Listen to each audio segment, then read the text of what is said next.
Welcome to the Freight Project podcast, brought to you by Ceresys, a North American third-party logistics company providing shippers transportation management, technology, and solutions. On today's The Freight Project podcast episode, I welcome back, for a fourth time, Kevin Hill, co-founder and president of CarrierLists, as well as director of research at FreightWaves. Kevin and I will talk about where are things going in the world of freight by discussing activity in the industry and the market forces that will impact shipping rates in 2020.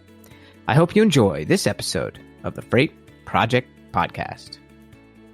All right. Hey, everyone. A little bit of Matthew McConaughey for you this day. I did go to the University of Texas at Austin. I am a Longhorn, so I have, by legal right, I believe, trademark to approval to say, all right. And the reason I'm so excited today is I have my man, expert on all things carriers and got the pulse of the pricing market, Mr. Kevin Hill from CarrierLists, also of FreightWaves. Just FYI, CarrierList is a partner with Ceresys, providing some great information in CarrierList for our full truckload division, now owned by Global Trans, as we are. So I'm sure that will bring a lot of value to that group as well. But Kevin is also the director of research at FreightWaves and now co-hosts a few of their podcasts. And guess what? He's an all-around good guy. So Mr. Kevin Hill, how are you doing today? I'm doing good. I'm doing very good today. And on the hey or the Matthew McConaughey segment, I think you do have the right because you're a Longhorn. That's right. A Sooner, but I won't hold that against you. Oh goodness! Well, I'll tell you what. My parents, big Sooners fans, as you and I have talked before. I'm from Tulsa, Oklahoma, as you are, mm-hmm. And they almost got rid of me. It was tough, man. But, when I was in college, they won all the time. And it was after I left that Oklahoma kicked our butt and Mike Stoops just kicked Texas all over the place in those teams. But you know what? He's now with the Texas Renegades in the XFL, so I get to cheer for him. That is correct. I did watch. I watched the XFL just for Bob Stoops. That was it. Absolutely. Or was it? Yeah, Bob Stoops. I said Mike Stoops. Yeah, his brother. Yeah, that's his brother. Yeah. But, well, man, hey, it's good to have you on again. Now, one of the cool things that I wanted to bring you on a little bit was talk about one of the new podcasts you're doing with Dooner. Dooner's amazing over there at FreightWaves with a lot of his podcasts. Big inspiration for me. So, tell us what you've been up with and been up to and what's going on with all the new podcasts that you're doing with Dooner. Well, Adam, you are the original podcaster, so kudos to you. Tim Dooner he's a maniac. He is a maniac, and he is such a really good guy and good podcaster, good producer that is so easy to work with him. So we came up with a new podcast that debuted last week. We're on episode 2, or we just finished episode 2. We're on to episode 3 next week, but it's all about freight sales. It's one of those things we wanted to develop something that was specifically for 3PLs and freight brokerages. And the one thing that we both knew from being former salespeople is that sales it is very challenging, right? It's hard to differentiate yourself, as you know, and it's hard to get your message across. So we thought we'd develop a podcast, specifically for freight salespeople. And that's what we did. It took us about a day to put it together, come up with the concept. About an hour later with Michael Caney here, we came up with a title and on to a theme song, a graphic or a logo, and on to the printer. So that was about a 6-hour process. It was just really quickly how we evolved it all the way through and started promoting it. Within, I'd say 6 or 7 hours of coming up with the concept. So you guys move fast. We did. We moved very fast. It's been a really good success over the last couple of weeks too. We've had a lot of interaction from salespeople in both carrier sales, freight brokerage, regional salespeople of asset-based companies, LTL companies. Global type of, maritime freight forwarders. And it really just speaks about the challenges that we had as both basically average salespeople in the freight brokerage or freight sales arena. And we just bring in experts who are really good at sales, whether it's in freight sales or outside of freight sales. And we go through the entire sales process from filling your funnel, lead generation, cold calling, prospecting, presenting, and also the most important thing, right, is closing. So we're taking the audience through that, and we're just having a really good time at the moment, coming on every Wednesday at 1 p.m. on FreightWaves TV and putting on a good show for everybody.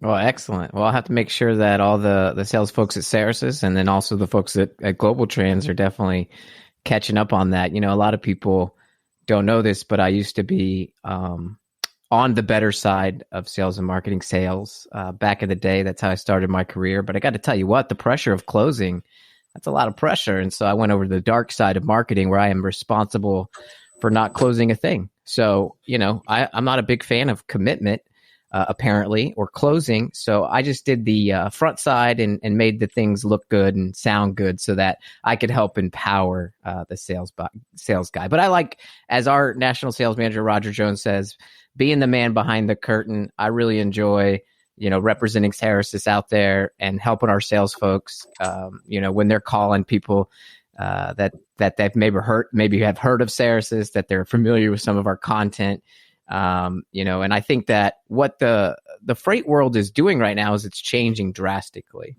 And sales, I was just doing a recording with one of our sales folks here earlier today. And he was talking about the story of a creative solution where we, the customer and a technology provider all came together to provide something all brand new that was very strategic, implementing a dimensionalizer and then integrating it into our TMS. And it really didn't sound a lot like sales, to be honest. It was more about strategy, more about business strategy. What's the customer trying to achieve, and really just getting out of the way and allowing them to tell you what they want, and simply, you know, working collaboratively to put together a solution to make that work. And I think that, you know, salespeople more than ever before, especially in freight, if you used to work 15 years ago, it was more of a tactical approach, right? Where it was, hey, what's the best rate I can get right now? But we didn't have all of these various market force changes that we're seeing today. Shippers are confused by technology. There's more carriers than ever. There's also more carriers that are shutting down, which decreases capacity. And so capacity is always kind of a weird thing. Prices are changing from year to year. And you can't forget about the fact that there's e-commerce now, and even, you know, medical supply or restaurant supply companies are having to figure out final mile and rein in those costs. So, you know, being a salesperson today is almost like being a consultant for those shippers, especially in the world of freight. So they're going to want to get some of those juicy nuggets. And I think that really brings us to a good discussion today, right? We talked about rates. I'd mentioned that. And you're all over that. You know, I think I love hearing your voice when you guys talk about the pricing index that FreightWaves puts out. And, you know, you're just intimate with these conversations with carriers from your work at CarrierLists. So, you know, what are you starting to hear in the freight environment this year? You know, we've seen interesting things with contract and spot rates, but, you know, what are you seeing in general when it comes to LTL rates, truckload rates? What's going on for 2020, and what can shippers expect to see? So on the truckload side specifically, what you have is overcapacity. And that's been the case since probably the fourth quarter of 2018 when it really started, all through 2019. So we have overcapacity. Everyone went out and bought trucks, increased their fleets, became an owner-operator, chasing rates in 2018. And that hangover is still going on in 2020. So it's been a tough year, low volatility, spot rates down toward the bottom. As you said, our pricing power index that we publish every week has been on the shipper side of the pendulum, you know, for ever since we started it, which was about July or August. So, and it's crawled down to almost all power for the shipper. And the fourth quarter, or really between Thanksgiving and Christmas of 2019, was really good for the carriers. And that's about the only bright spot over the last 6 to 8 months where we've seen any movement at all. And we got up to about so 45 to 50 on the gauge. And basically it's a gauge that goes from 0 to 100. 0 is all power to the shipper. 50 is a balanced market. 100 is all powers to the carrier. So we haven't crossed that 50 mark in the last 8 months. If you look at 2018, we'd probably been at 95 or 90 at certain parts of it. 2019, we have been kind of between 15 and 45. So not quite a balanced market. We kind of got up there between Thanksgiving and Christmas. January looked a little bit positive the first 2 or 3 weeks of January, where, capacity seemed to be a little bit tight. Spot rates were elevated. The outbound tender rejections were elevated. Volumes are a little bit high. Ever since then, the last couple of weeks of January into February now, it's been kind of a flat market to 2019. Capacity has loosened up greatly. It is back down in the 5% range. Spot rates are a reflection of that. They're down around $1.40, which is basically the natural floor of trucking. It's about operating costs per mile for a truck. And what we see is a challenging environment. But as you mentioned earlier, we're seeing trucking companies close, either through bankruptcy or closure. And a lot of those closures are cited because of rising insurance costs. So we found in a recent survey on nuclear verdicts that the premiums for insurance have been going up about 20% year over year. And we have operating ratios right now for trucking companies in our benchmark of 98, 99. So basically the trucking companies aren't profitable right now. They're struggling through. We have depressed spot rates. It's not a great environment. But we see some movement slowly but surely of wringing capacity out of the market. And I think by the second half, we're going to see a more balanced market. There's a few wild cards in there, of course. Number one being coronavirus, which could be bad news at first and good news for trucking in the later part or in the second half of 2020. And on the regulatory side, we see the drug clearinghouse and the random drug testing doubling from 25 to 50% as being, oh gosh, right? That's things that are going to squeeze capacity. So that's kind of what we're seeing in the market right now. Well, yeah, that's a lot of factors. It sounds like a lot of balancing out economically. Yeah, those wild cards are interesting because they're not necessarily born out of economic forces. They're either arbitrary decisions for safety and regulation, or we're dealing with a zombie apocalypse that is a coronavirus, or however serious it is.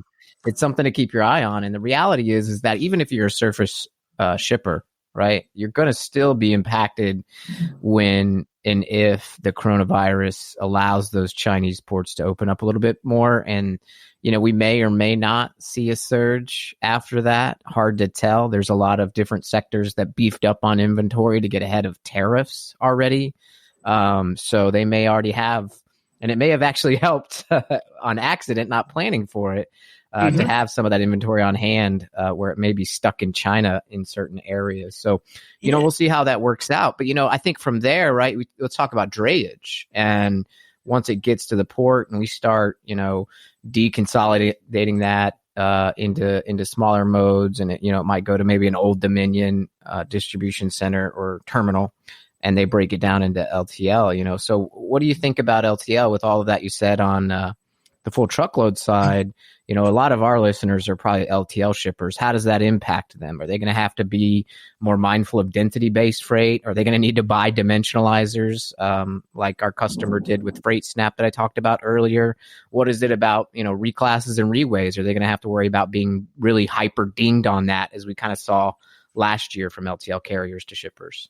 I think you will. I think it's going to be hectic. We were talking on another podcast I do, Great Quarter Guys, where we talk a lot about finance and transportation stocks, shipper stocks. But we had a CNBC commentator, Lorianne Loraco, LaRocca, on this past week, and she has some really good data coming out of China about the coronavirus and capacity at the ports, specifically intermodal capacity, where the top port was running about 30% capacity. All the rest of the ports were still running 5 to 10%. So nothing's really moving out of China right now. So Gosh, that's low. It's very low. It's very low. So effectively, trade has probably been halted until April. So we're going to see, whether it's LTL or full truckload, we're going to see very little activity coming out of the ports in LA and Long Beach until probably April. And then we're probably going to see a bottleneck. So the bottleneck that will be compounded with produce season, regular seasons, regular imports from all the other countries in the world where we do imports and exports to and from. And with that, I think, especially on the LTL side, it's going to be very hectic. You're going to have a lot of merchandise, say spring apparel, that is going to be arriving late, and it's going to need to be expedited to get on store shelves before the season ends. So whether it's full truckload or LTL, it's going to be hectic. There's going to be a lot of expedited loads. If you're doing LTL, there's going to be ample room for mistakes.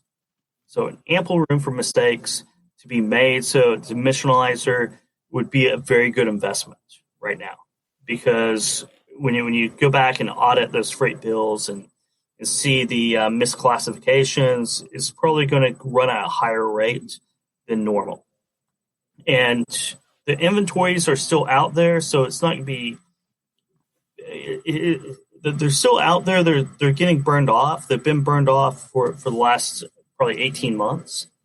But the new seasons, new styles, and new technologies that are being manufactured specifically in China that are coming over will need to be on store shelves, and it's going to be hectic. It's going to be a bottleneck this spring. And that's so you're saying the folks on the runway might have to wear last season's stuff still, right? Exactly right. True, very true. Not that you and I are fashion forward icons, right? By any means, but we try. Not by any means whatsoever, but true. But what you will see is that there are going to be, especially in the second quarter, I think coming out of the West Coast ports, you're going to see some chaos, some volatility. So be prepared for that. Yeah, shippers, get ready. And what I always say is the quest isn't about playing this seesaw game of, is capacity good in this region or not, or is it high in others? And the key is to think long term. Because nobody saw the coronavirus coming and its impact on China and what it might do with exports. There's a election going on, if anybody doesn't know about that, called the presidential election here in the U.S. The last one brought in some of these tariffs that, maybe people didn't expect to see so quickly. And the idea is stabilization. If you think in the long term and you don't really know what's coming down the pipeline, it's all about diversifying your carriers and creating that stability and being prepared really for any kind of surge. And you talk about that surge, and that's one thing, right? That's more situational surge, but things to be aware of. And I think it's key that folks continue to listen to things like a podcast, if that's easier, or read any of the great content that's in our industry now, thanks to FreightWaves and Ceresis, if I must say so myself. But when it comes to the larger freight volume, maybe not some of these pocketed areas, what do you think volumes will be in 2020 compared to 2019? Will it, is the economy going to come into that? Or, last time I had you on, we kind of talked about people were really getting maybe too bullish on saying things like freight recession in the freight economy. What do you think? What about volumes for 2020? I think they're going to be flat. I think 2019 and 2020 are going to be about the same. I think it's going to be flat. We started off very well. We're flat right now. I don't see any real economic drivers that should push volumes above where they are in 2019. The industrial economy is still flat as well. Basically, it fell off a cliff around October of 2019. It went from about almost 60 on the PMI down to 47.3 in a relative. Yeah, that's a big move. Yeah, absolutely. It's a big move. And when you see on the graph, it's a huge move. And that's contractionary. Anything below 50. We're above 50 in this last reading in January, 50.9. But I don't see anything that can really push that into a robust economy. I think 2% growth, which we saw most of 2019, will continue into 2020. And, basically we're going to be flat. We're going to be flat. It's all a capacity game, especially on the full truckload side. On the LTL side, it's pretty, LTL's more stable than full truckload. But I think that there will be pockets in this year, whether it be tariffs, trade agreements, and also the coronavirus again, that you will see a lot of volatility in the market. So that's one thing to be aware of. Yeah, volatility is nobody's hope, but it happens. It does. My wife tripped on a towel in our room and broke her foot. And we did not plan for that before our vacation. And I feel bad for her and the holidays, but man, our Christmas tree is still up. We haven't been able to take that bad boy down, and it's Valentine's Day when we're recording this. So, life comes at you fast, and the idea is to, you got to roll with the punches, and you got to do what you can to plan, and I think one of the things that people aren't having to plan about, given the, coronavirus is the impact of e-commerce on trucking. And we're starting to see a lot more of that in the freight space, right? E-commerce for a long time was so focused on the small package and the parcel, because really it was, Amazon kind of leading the way of people purchasing online, and, that started coming into the market, and then people had the expectation that I can buy anything online. I mean, today we did a proposal for a restaurant supply company that is launching an e-commerce shopping cart on Magento so they can have their buyers at the various restaurants simply order things online and make it an easy process. So, maybe think about the coronavirus, the e-commerce play with bigger things in freight, maybe even the whims of tariffs. How important is it that, given all of that maybe if I had a contingency plan of getting someone to help me put down the Christmas tree, and I had better upstream Christmas planning done, and her foot broke and I already had a solution in place, I might have been more prepared. How important are these upstream supply chain issues and how they impact pricing? Yeah, so upstream is very, very important. So basically you have this race to 1 day delivery. And this means that the supply chain throughout, especially on the upstream side of it, is so important to have goods that you can distribute. Everyone's kind of jumping into it. Walmart is, Target is, Shopify is making a big play right now as they acquire some warehouse distribution and taking all their subscribers, their millions of subscribers that they have, and trying to allow them to do 1 day shipping. So basically, you can't really control everything upstream, but knowing that the risks and consequences will help you downstream.